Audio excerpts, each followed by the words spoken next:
कि देवी हमारी इच्छा है, आपके पति द्वारिकाधीश के मित्र हैं, हमने ऐसा सुना है, तो केवल एक ही इच्छा है हमारी, अपने पति से कह देना कि एक बार वह द्वारिका जाकर के द्वारिकाधीश से भेंट कराएं, बस ये चाहिए हमें और कुछ नहीं। सुशीला ने कहा कि वाह, इतना छोटा सा, ठीक है ये तो हम पूरा कर देंगे, इसमें कोई दिक्कत नहीं है। ऐसा कह के भगवान चले गए। अब सुशीला घर पे थी, सुशीला घर बैठी है, सुदामा जी जय श्री कृष्णा जय श्री कृष्णा जय श्री कृष्णा करते हुए आए, और करते करते आए, आज सुशीला बैठी हैं।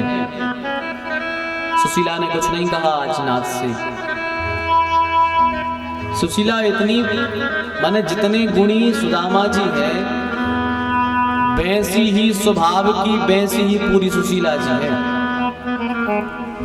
सब लक्षण हैं वही धर्मात्माओं वाले। इतनी बड़ी बड़ी विपत्तियां आई हैं, पर कभी भी सुशीला ने भी कभी उफ नहीं कहा।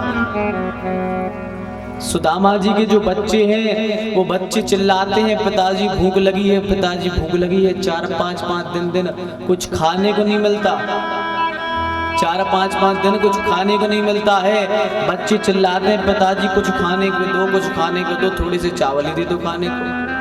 तो सुदामा जी पता है क्या करते हैं, एक पात्र में, मिट्टी के पात्र में थोड़ा पानी डालते हैं और पानी को जो है चूल्हे पे चढ़ा देते हैं। उसमें थोड़े कंकड़ डाल देते हैं, 1-2 कंकड़ डाल दिए और पानी चढ़ा दिया चूल्हे पर। चूल्हे पर चढ़ा करके जब बच्चे कहते हैं पिताजी भूख लगी, तो पिताजी कहते सुदामा जी बेटा देखो चूल्हे पर अभी चावल चढ़े हैं, ये पक जाएंगे और जैसे ही पकेंगे तुमको खाने को मिलेगा।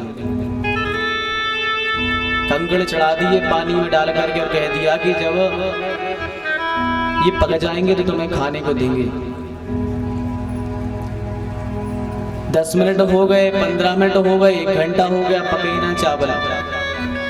2 घंटे हो गए, बच्चे टकटकी लगाए बैठे हैं कि कब चावल पके, कब माता जी थाली में परोसे, कब हम खा लें। बच्चे टकटकी लगाए बैठे हैं, टकटकी लगाए बैठे हैं, पर क्या हुआ कि चावल का पात्र खोलते खोलते खोलते खोलते वह मिट्टी के पात्र फूट गया। पर जैसे बच्चों ने जाकर देखा तो उसमें एक भी चावल नहीं मिला, एक भी चावल नहीं मिला। बच्चे रोने लगे। जब बच्चे रोए तो सुदामा जी के आओ बेटा हम तुम्हें कृष्ण कथा सुनाएं, आओ हमारे प्राण धन श्री कृष्ण की कथा सुनाएं तुम्हें।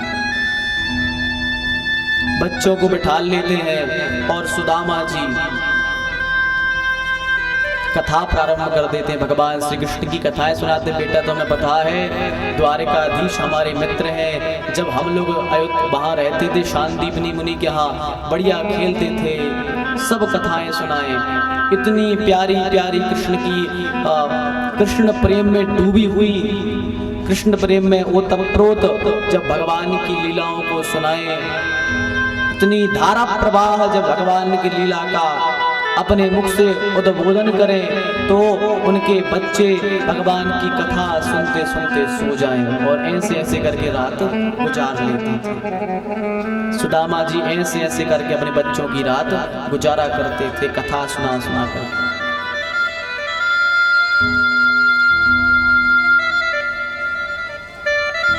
मानो सुदामा जी कह रहे हैं कि कृष्ण कथा ही सारे भोगों को तृप्त करने वाली है, सारे भोगों को तृप्त करने वाली है भागवती कथा। जब 4-5 दिन हो गए सुखदेव जी को कथा कहते हुए, तो परीक्षित से कहा परीक्षित जाओ थोड़ा पानी पी लो। परीक्षित से सुखदेव जी ने कहा कि जाओ पानी पी लो, हमें तो अभ्यास है बैठने का, अपनी इंद्रियों को अपने वश में करने का। तुम तो राजा हो, तुम तो दिन में 8 बार खाते थे, नाना प्रकार के भोगों को भोगते थे, जाओ कुछ पानी पी लो। तो परीक्षित कहते हैं नाथ, जब आप इतनी मीठी मीठी ठाकुर जी की कृष्ण कथा को पिला रहे हो, जब आप अमृत ही पिला रहे हो, तो अब क्या संसार की प्यास हमें रहेगी? आपने इतनी प्यारी प्यारी कृष्ण की कथा रूपी अमृत पिलाया है कि हमारी सारी प्यास बुझ गई। अब कोई इच्छा ही नहीं है, ना भूख लगती है ना प्यास लगती है, आपकी कथा ही इतनी पावरफुल है। और नाथ ये क्या पानी पीने जाएं हम? अरे उसी पानी के चक्कर में तो मरने की कगार पर आ गए हम। उसी पानी के चक्कर में तो महात्मा के यहाँ गए और अपराध करके आ गए, तो आज मरने की स्थिति आ गई। अब हमें पानी नहीं पीना, आप तो केवल कथा सुनाओ, हम तो बैठे हैं, आप कथा का पान कराओ। तो भगवान की कथा ही हमारी इंद्रियों को पूर्ण करने वाली है, कामनाओं से तृप्ति दिलाने वाली है। भागवत की कथा कामनाओं को पूर्ण भी करती है और कामनाओं से तृप्ति भी करती है। तृप्ति होना ही सबसे बड़ा सुख है। तो सुदामा जी ऐसा कहते कहते अपने बच्चों को सुला देते हैं। एक दिन तो बच्चे भूख में चिल्लाते चिल्लाते अपने होश को खो बैठे, गैर होश होकर गिर पड़े। अब तो सुशीला के संतोष रूपी कक्ष का जो है कपाट खुल गया। अब तो धैर्य का बांध टूट गया और सुशीला ने कह दिया कि नाथ, आपको अपने परिवार की तनिक भी चिंता नहीं है। अरे हमने सुना है कि आपके मित्र द्वारिकाधीश हैं, अरे उनके पास क्यों नहीं चले जाते? अरे जब विपत्ति आती है तो अपने वालों के यहाँ तो जाना चाहिए, क्या पराओं के यहाँ जाओगे आप? अरे संसार से नहीं मांगते हो कोई बात नहीं, पर अपने प्राण धन द्वारकाधीश के पास तो चले जाओ, उनसे तो ले आओ कुछ। वो तो परब्रह्म परमात्मा है, उनसे सब मांगते हैं, अपन को मांगने में क्या संकोच उनसे। तब सुदामा जी कहते हैं, नहीं देवी, मर जाऊंगा पर कृष्ण के दरवाजे कभी मांगने नहीं जाऊंगा। कृष्ण के दरवाजे कभी मांगने नहीं जाऊंगा, चाहे मर जाऊंगा। बच्चे मर जाएं, तुम मर जाओ, या हम भी मर जाएं, पर भगवान से कभी कुछ मांगेंगे नहीं। सुशीला ने समझ लिया कि हमारे नाथ जो है ये मांगने तो कभी नहीं जाएंगे, अब क्या करें? तो सुशीला ने कहा कि नाथ, आपको अपने मित्र की याद नहीं आती? जैसे यह कहा, सुदामा की आंखों से अश्रु बहने लगे, हिलकी देके रोने लगे। कहा, अरे देवी क्या बात करती हो, हमें अपने मित्र की याद ना आए? अरे अपने मित्र की याद तो हम पल पल अपने मित्र की याद करते हैं। हृदय में हमारे कृष्ण को हम बिठाले हुए हैं, पल पल उनका दर्शन करते हैं, पल पल उनकी याद करते हैं। तो सुशीला ने कहा, नाथ, क्या कभी उनसे मिलने की इच्छा नहीं होती आपकी? ऐसा नहीं लगता कभी मिलाएं उनसे, हम मिलने की इच्छा नहीं होती क्या? तो सुदामा जी ने कहा, देवी मिलने की इच्छा तो होती है, पर करें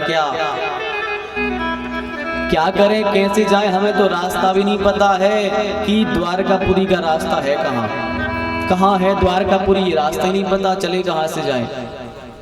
और देवी नीति कहती है कि कभी भी मित्र के यहाँ, गुरु के यहाँ, भगवान के यहाँ और राजा के यहाँ और वैश्या के यहाँ कभी खाली हाथ नहीं जाना चाहिए।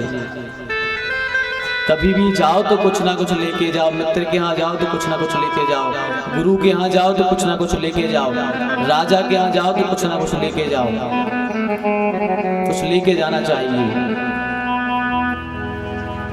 तो सुदामा जी ने कहा, देवी अपने घर में कुछ है ही नहीं, क्या लेके जाएं? सुशीला ने सोचा कि चलो कम से कम इनके अंदर जाने की इच्छा तो जगी है, कम से कम जाने का इनके मन में भाव तो आया है। चलो, कहा, नाथ, आप ये चिंता ना करें, आप तो केवल ये कह दें कि हाँ हम जाएंगे, बस ये कह दो कि जाएंगे, फिर क्या ले जाना इसकी चिंता ना करो, उसकी चिंता हमें करनी है। सुदामा जी ने कहा, देवी बिल्कुल चले जाएंगे, बिल्कुल चले जाएंगे, कहो आप।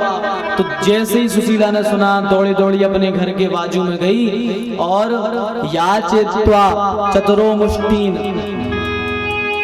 4 मुट्ठी चावल लेने के लिए अपने आस पड़ोस में चली गई। पर एक विचार करो कि जैसे सुदामा जी थे तो उनके पड़ोसी भी तो सुदामा जी के जैसे हो गए, जब तो वो वहां रहते थे। भाई जैसे हम रहते हैं अपने मोहल्ले वाले भी उसी कैटेगरी के होते हैं।